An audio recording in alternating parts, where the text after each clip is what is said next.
الحمد لله وكفى، وصلاة وسلاما على النبي المصطفى، وأشهد أن لا إله إلا الله وحده لا شريك له، وأشهد أن سيدنا ونبينا محمدا عبد الله ورسوله، وخير خلقه وخير رسله وخير من دل على الخير وخير من حذر من الشر. اللهم صل وسلم وبارك على الحبيب محمد. لا زلنا إخواني الكرام نتواصل في فضل هذا الشهر الكريم، وما من الله سبحانه وتعالى على هذه الأمة الإسلامية بأن ميزهم بهذا الشهر الفضيل. ومن هذا الفضل قول النبي صلى الله عليه وسلم: لو تعلم أمتي ما في رمضان لتمنت أن يكون العام كله رمضان. هذا قول النبي محمد صلى الله عليه وسلم.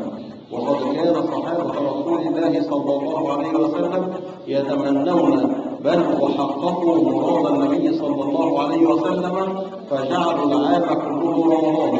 فلم نجد اختلافا في سلوك أبا بكر وعمر وعثمان وعلي في رمضان عن غيره من الأشهر. كانوا يتسابقون إلى الخيرات، كانوا يحسنون، كانوا يتصدقون، كانوا يسارعون إلى الخيرات دائما، ويتنافسون في أن يكون كل منهما قائما بتلك الخيرات، فكان عهدهم كلهم رمضان. لا وجدنا اختلافا من أخلاق عمر أو أبا بكر في رمضان عن غير رمضان، فطبقوا قول النبي صلى الله عليه وسلم: لو تعلم أمتي ما في رمضان من خير لتمنت أن يكون العام كله رمضان. ولذلك كان التابعين والسلف الصالح إذا انقضى رمضان دعوا الله سبحانه وتعالى 6 أشهر أن يبلغهم رمضان، فإذا انقضت هذه الست دعوا الله سبحانه وتعالى أن يتقبل منهم ما يكون منهم في رمضان 6 أشهر أخرى، وهم في ذلك وفي دعائهم هذا يتواصلون بأخلاق رمضان التي علمهم إياها الحبيب محمد صلى الله عليه وسلم. وحتى لا يضطر أحدنا ويقول ما هو الخير الذي في رمضان مع ما نعانيه الآن من حر وجوع وعطش، فأين الخير في رمضان؟ وأين ذلك مع هذا الجهد الذي يبذله المؤمن منا هذه الأيام؟ فانظر له هو حديث النبي محمد صلى الله عليه وسلم الصادق المصدوق يرد عليك في ذلك، فيقول: للصائم فرحتان، إذا أفطر فرح بفطره، وإذا لقى ربه فرح بصومه. هذا هو منهاج الصائم، من صام على نهج الحبيب محمد صلى الله عليه وسلم كافأه الله سبحانه وتعالى بفرحتين، أحدهما عند إفطاره والثانية عند لقاء ربه. فما هي الفرحة عند الإفطار؟ انظر أخي وحبيب المؤمن حين تسمع قول النبي صلى الله عليه وسلم: إذا عطش أحدكم يوما في سبيل الله، إذا عطش أحدكم يوما في سبيل الله ساقاه الله سبحانه وتعالى من أنهار الجنة. فانظر أخي المؤمن الذي تعطش في هذه الأيام نتيجة ارتفاع الحرارة، يبشرك النبي صلى الله عليه وسلم: من عطش يوما في سبيل الله ساقاه الله سبحانه وتعالى من أنهار الجنة. ثم تلا قول الله سبحانه وتعالى: وسقاهم ربهم شرابا طهورا، مكافأة لك أنك صمت لله سبحانه وتعالى، وأنك أمسكت عن ذلك الشراب المباح لك في رمضان إرضاء لله سبحانه وتعالى. ثم انظر حبيبي وحبيب رسول الله صلى الله عليه وسلم ما يكون عليه المؤمن والمسلم طوال نهار رمضان، وما يؤدي إليه ذلك من فرح عند إفطاره. يقول النبي صلى الله عليه وسلم، واسمع لبشرى الحبيب النبي صلى الله عليه وسلم: من صلى الفجر في جماعة، من صلى الفجر في جماعة ثم مكث في مصلاه يذكر الله حتى تشرق الشمس فصلى ركعتين كانت له حجة كاملة كاملة كاملة، حجة مع رسول الله صلى الله عليه وسلم بصلاة الفجر في جماعة وذكرك لله سبحانه وتعالى دقائق معدودات حتى تشرق عليك الشمس. فإذا كنت قد بدأت نهارك بالحج في سبيل الله ثم نتيجة العمل يسقيك الله سبحانه وتعالى من أنهار الجنة، وتتأدب خلال النهار رمضان بأدب النبي صلى الله عليه وسلم. وتذكر في ذلك قول النبي صلى الله عليه وسلم: الصيام جنة، الصيام جنة مدرسة نتربى فيها، فإذا كان يوم صوم أحدهم فلا يرفث ولا يسخط، فإن سابه أحد أو شاتمه فليقل إني صائم إني صائم. مدرسة الصيام يريد النبي صلى الله عليه وسلم أن يصل بها إلى تربية النفوس، ولذلك وصفها النبي صلى الله عليه وسلم للشباب الجامع.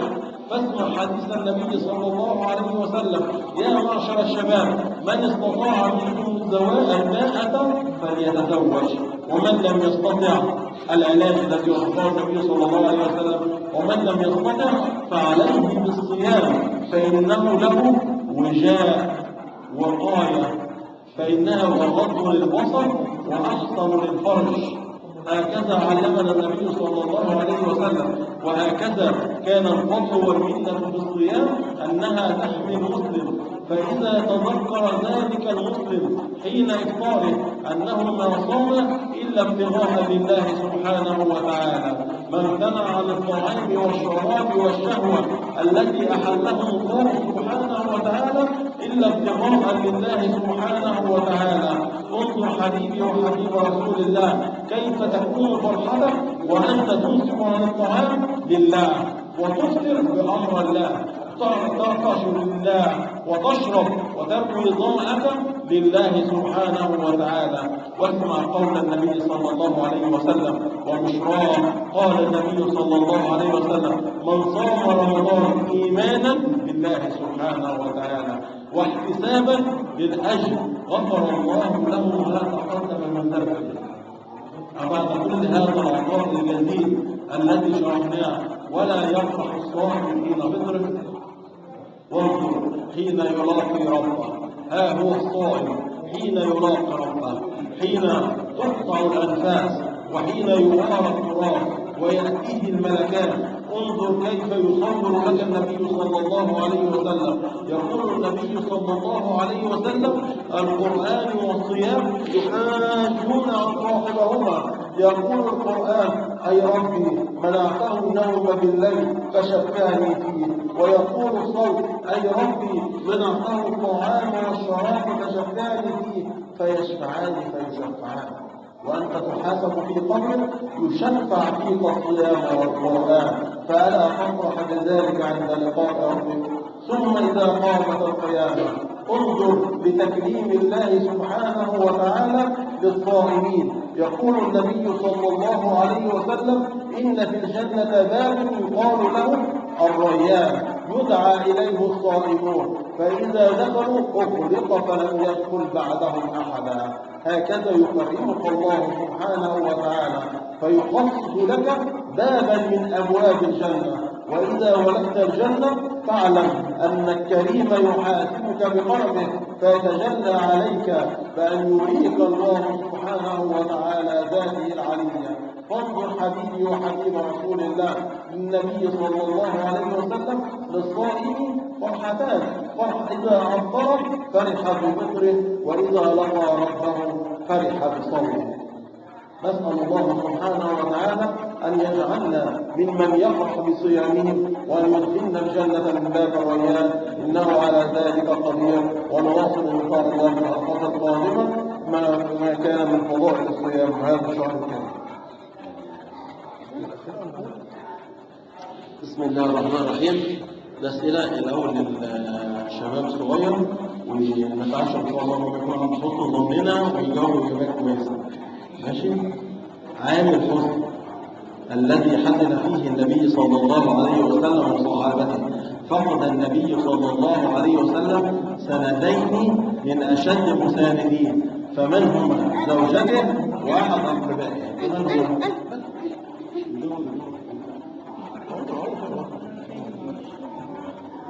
زوجته وجده، زوجته وعمه. أنا زوجته مين؟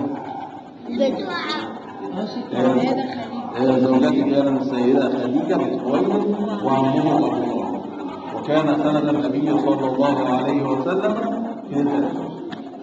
السؤال الثاني: ولد النبي صلى الله عليه وسلم في عام كان فيه حدث جم، حدث حافظ على الكعبة الشريفة وورد فيه سورة كريمة، فما هو الحدث وما هو اسم العام وما هي اسم السورة؟ أنا اللي صوت سورة الفيل وعلي خليها أنا حفظت أنا حفظت أنا حفظت خلاص طيب حكم أصحاب ألم يجعل كيدهم وأرسل عليهم طيرا فبنوا حجارة منهم فجعلهم كعصف جدع يوسف الله يرحمه الاثنين يا ابن جيش دول محرومين دول. المسابقة. سؤال النساء: من هي زوجة النبي صلى الله عليه وسلم وأم المؤمنين التي برأها الله سبحانه وتعالى من فوق 7 سماوات؟ لا لا جوه الجوايز جوه الجوايز جوه مش باك عليك هي متعودة على السيدة عائشة فعلا وفي حادث ذلك. اسأل من هي ذات المفقين عشان عندهم جايزتين. من هي اسماء التوبة؟ السؤال الثاني للنساء: من هي المسماة بالذات الطرفين؟ لازم المسمى ذات الطرفين أو المسماة محدش رد ليه المرة دي. هم عندهم الجوايز هم يختاروا. خد يا مارش.